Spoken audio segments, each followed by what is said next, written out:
kemudian kata Paulus, dengan matinya Yesus di atas tiang salib, Yesus telah membatalkan segala perintah yang ada di dalamnya. Berarti yang tadi jangan membunuh sudah dibatalkan. Boleh membunuh dong kalau begitu. Oh tidak, Paulus bikin perintah baru dong. Dia kan menggantikan Tuhannya Bani Israel. Ibu, anak-anak ada di bawah. Assalamualaikum warahmatullahi wabarakatuh. Ya, lanjut Bang Budi. Selanjutnya saya mau tanyakan kepada Bang Juma, kenapa dikatakan kalau orang yang taat kepada hukum Taurat itu adalah agama Muslim?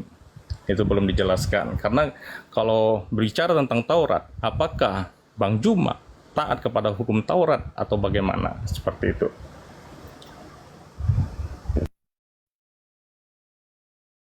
Oke, baik. Jadi berbicara mengenai hukum Taurat, ada hal yang menarik di sini dan menggelitik kita semua ya, khususnya kita yang mengaku punya agama dan hidup di negara yang kita cintai ini.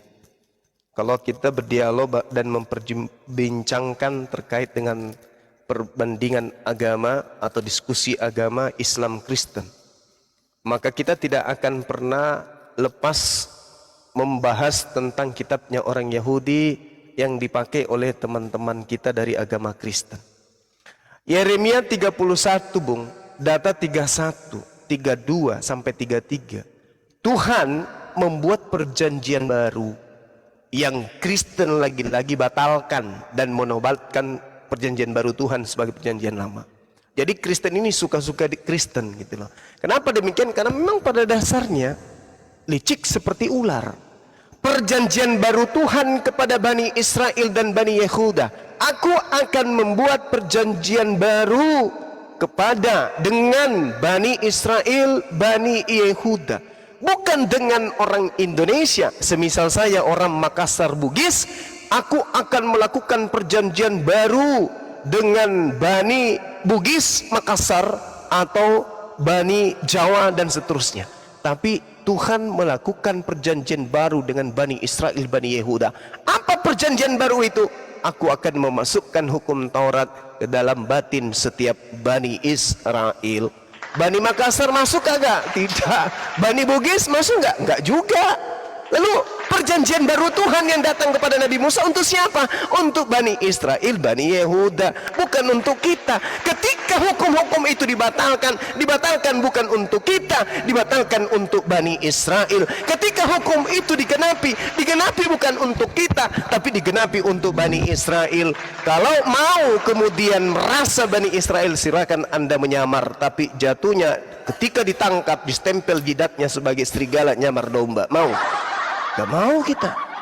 Jadi hukum Taurat itu hanya untuk Bani Israel, bukan Bani Indonesia, bukan Bani Makassar, bukan Bani yang lain. Semua berfokus kepada Bani Israel saja. Mazmur 147, hukum-hukumku hanya berlaku untuk Bani Yakub.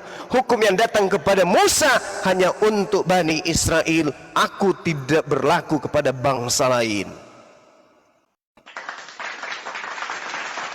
Jadi kalau Anda bertanya ke saya, apakah Bang Suma taat kepada hukum Taurat? Saya katakan, kalau ada kesamaan dari perilaku saya sebagai seorang Muslim, itu oleh karena Al-Quran mengajarkan hal yang sama terhadap apa yang termaktub di dalam hukum Nabi Musa. Kalau ada yang sama, tetapi yang kuikuti dan yang kutaati Quran, bukan Taurat. Karena saya bukan Bani Israel. Yang celaka adalah sudah bukan Bani Israel, menggunakan kitabnya Bani Israel, tapi tidak mempraktekkan dalam kehidupan sehari-hari. Jatuhnya kepada apa? Ular beludak, orang-orang munafik, penyesat, serigala, nyamar domba. Banyak julukannya. Kalau di Al-Quran, ulaika hum syarrul bariyah, ulaika hum zalika Allahu la yahdil qaumal fazik, Allahu yawmal qami, Allahu la yahdil qaumal zalim. Fasik, zalim, kemudian kafir, kemudian ular belu. Banyak julukannya.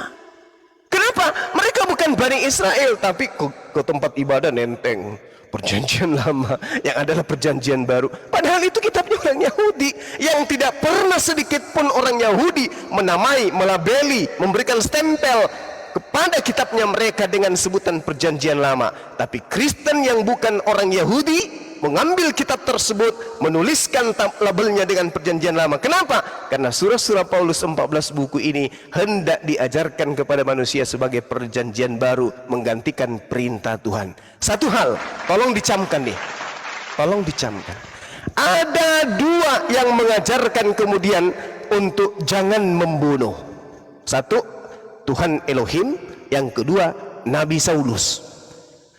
Yang mana yang hebat dan yang mana yang dilakoni oleh orang Kristen? Yang dilakoni sama-sama jangan membunuh. Tuhan mengatakan jangan membunuh. Itu perintah Elohim di dalam Keluaran 20. Paulus juga mengatakan jangan membunuh. Itu juga adalah perintah yang sama.